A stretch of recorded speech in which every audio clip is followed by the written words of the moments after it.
Oke, Tom. Ya. Izin deh, Tom. Ya, lanjut. Ini sebagai saran gitu ya. Ya. Sebagai saran, kalau bisa kami saja dulu. Oke. Tidak Lanjut. usah diberikan ke dulu. Oke, baik. Kita mulai. Setelah itu baru transparan. Oke, baik. Terima kasih. Assalamualaikum warahmatullahi wabarakatuh. Rekan para anggota Pradin yang saya banggakan, sangat terharu saya siang hari ini tanpa agenda kita lakukan pertemuan ini sangat bermanfaat guna agar dapat cepat terselesaikan kondisi Pradin Sumatera Barat yang saat ini antah berantah. Itu yang benar, antah berantah. Oleh karena itu sesuai dengan prakarsa anggota dari kita untuk kita, bukan dari kita untuk orang lain, tapi saya ulang sekali lagi di sini dari kita untuk kita, sehingga tentunya dalam hal partisipasi terhadap Pradin ini saya selaku Ketua Umum Pradin sangat bangga sekali dan sangat senang bagaimana kiprahnya Pradin itu di Sumatera Barat ataupun sama dengan di tempat-tempat yang lain bisa bangkit, bisa bergelora kembali, tidak hanya semata-mata sebutan sebagai organisasi profesi, tapi juga dia sesuai mampu dan bisa melaksanakan visi dan misi Pradin itu sendiri di tengah-tengah masyarakat. Pertama tentunya seperti yang saya sampaikan kepada kalian yang mengetahui dan mengerti bahwa Pradin itu punya lembaga konsentrasi yang begitu update, yang sangat didambakan oleh masyarakat pada umumnya dan anggota Pradin pada khususnya. Karena di Pradin itu punya lembaga konsentrasi itu juga merupakan suatu cara dan jalan untuk menjadi sebagai advokat profesional. Kemudian juga agar dapat semua itu tidak dikatakan advokat kaleng-kaleng, advokat abal-abal. Kalau mereka ataupun anggota Pradin yang ada di Sumatera Barat itu tidak mau melaksanakan lembaga konsentrasinya, lantas mau jadi apa ya organisasi kita ini? Sama aja dengan organisasi advokat lain yang di luar sana itu. Hanya semata-mata mencari uang sebanyak-banyaknya sehingga mendapat sesuatu yang tidak diharapkan oleh masyarakat itu sendiri. Artinya yang saya maksud, lembaga konsentrasi kita ini harus kita gerakkan untuk 3 tahun ke depan. Saya yakin nanti kepiawaian, kemauan kita bersama di Sumatera Barat dapat terlaksana. Seperti halnya untuk tahun ini kalau nggak salah, satu pun tidak ada yang ikut verifikasi akreditasi. Nah ini kan sangat menyedihkan. Nggak tahu saya mau arah kemana kawan-kawan kita semuanya. Kalau hanya dibuat suatu pekerjaan sampingan di Pradin sebagai advokat, lebih baik tidak usah. Mundur aja. Itu satu. Mengenai kepengurusan Pradin Sumatera Barat sendiri, sejak hasil Kongres 9 pada bulan Desember 2019 yang lalu, bahwa sebenarnya Bapak Advokat Muharnis itu sudah, dan dia sendiri waktu itu minta agar ditempatkan dia duduk kepengurusan di tingkat pusat ataupun DPP. Nah, beliau itu salah satu pengurus Dewan Penasehat. Namun karena tidak ada yang layak, yang belum bisa lagi ada yang mau, pada waktu itu saya tawarkan agar supaya pengurus DPW Pradin Sumatera Barat itu yang efektif, yang elegan, juga tidak ada berita yang baik. Sehingga semua rencana demi rencana tidak jelas kemana junturungan arahnya, tapi demi untuk mencari mengembangkan Pradin sendiri, saya tidak keberatan digelar Dikpa setiap saat. Tapi pada kenyataannya semua ada yang kurang baik.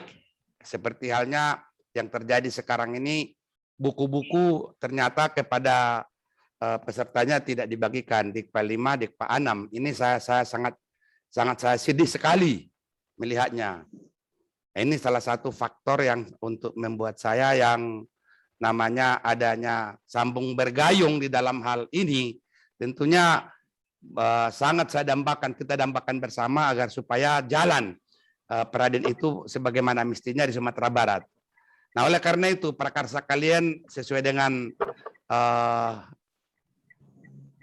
rapat-rapat kalian, pertemuan kalian kemarin itu, dan saya tidak akan mau dikatakan pertemuan rapat kalian itu adalah rapat gelap. Saya tidak mau itu. Apalagi rapatnya itu sendiri sudah dihadirin oleh ketua DPW. Saya kira sudah waktunya dan saatnya seperti sekarang ini. Kita harus bangkit dari keterpurukan tentunya. Kalau jangan hanya mengandalkan kepada seorang, organisasikan kebersamaan, bukan untuk hal-hal lain gitu. Nah, itulah yang saya dambakan, seperti halnya anggota kita yang sudah praktek tanpa buku pegangan. Nah, ini kan nggak bagus sekali. Padahal kita sudah siapkan untuk itu. Nah, ini buku-bukunya itu ini. Nah, tuh. Nah, tuh. Ini buku-bukunya nih untuk kalian ini. Nah, tuh. Nah. Kalau kalian praktek hukum tidak ada buku, mau jadi apa? Nah, ini. Nah, ini. Nah, ini semua. Saya sudah siap bungkus. Nah, bukan tidak ada.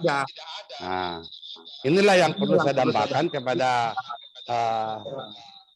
kalau di mata saya, jujur saya katakan adalah sama. Enggak ada pilih kasih, pilih itu segala macam, itu tidak ada.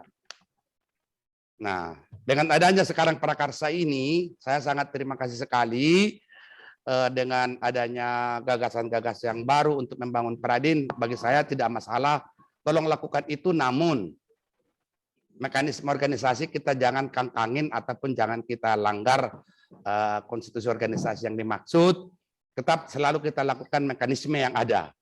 Nah, sebagai dasar saya nanti mengundang mereka, para anggota Peradin se-Sumatera Barat, tolong itu pertemuan-pertemuan yang kalian lakukan itu sampaikan kepada saya. Cukup di scanning aja, kirim melalui WA, saya print out di sini, langsung kita eksekusi. Nanti saya eksekusi melalui webinar ini. Mereka kalau hadir, tidak hadir, saya punya hak sebagai ketua Peradin menerbitkan SK yang baru. Titik. Tapi kita hormati mereka sebagai anggota sesuai dengan mekanisme organisasi. Walaupun sekarang musim pandemik ini karena saya tidak bisa terbang ke Padang, toh sekarang dapat diantisipasi, bahkan lebih mudah kita mengadakan rapat-rapat sekarang melalui webinar seperti ini. Tidak ada masalah. Ini webinar ini seperti saya katakan, ini bisa ratusan orang pun masuk di sini. Sedangkan jumlah anggota Peradin Sumatera Barat masih kurang dari 100. Jadi masih bisa kita lakukan di sini nanti. Saya harapkan tolong itu sampaikan kepada DPP Peradin gerak kegiatan-kegiatan yang kalian lakukan semua itu. Agar supaya nanti saya punya dasar mengundang mereka resmi. Akan saya buka Zoom meeting Peradin seperti ini agar saya kira nggak perlu lama-lama itu, sejam 2 jam selesai itu seperti begini. Saya kira demikian penjelasan saya. Kiranya saudara-saudara pengurus ataupun anggota Peradin yang ada di Sumatera Barat atas perhatian partisipasinya, atensinya begitu tinggi, luar biasa, sangat saya dambakan tentunya dalam waktu tidak terlalu lama. Kalau bisa sore ini juga tolong dokumen-dokumen apa saja yang kalian ajukan ke DPP, biar saya print out, saya pelajarin, dan nanti biar kita laksanakan dalam tempo sesingkat-singkatnya. Mungkin dalam sehari 2 hari ini saya terbitkan undangan, mereka yang bisa turut hadir, syukur, tidak, roda organisasi akan tetap saya laksanakan. Demikian penjelasan dari saya, sepintas kilas, mudah-mudahan dapat dipahami, dimengerti, dan jujur saya minta kepada seluruh anggota Peradin Sumatera Barat, jangan takut salah bila berbuat. Lebih baik salah daripada tidak sama sekali. Itu selalu semboyan saya. Siap, Karena kesalahan merupakan suatu coko guru, bukan kesalahan itu merupakan suatu kecacatan. Tidak. Itu di mata saya seorang itu saya belajar dari bukunya Kiai Haji Agus Salim, pendiri Republik ini, kepiawaian dia dan ikut turut serta di BPUPKI pada waktu itu ada dalam biodatanya menyebutkan, bagiku kesalahan adalah soko guru. Bukan kesalahan itu dijadikan sebagai momok menjadi sesuatu yang tidak dapat dipercaya. Nah, saya berpegang kepada buku beliau itu, alhamdulillah saya bisa seperti demikian. Saya kira demikian arahan sambutan saya dan kiranya dapat dilakukan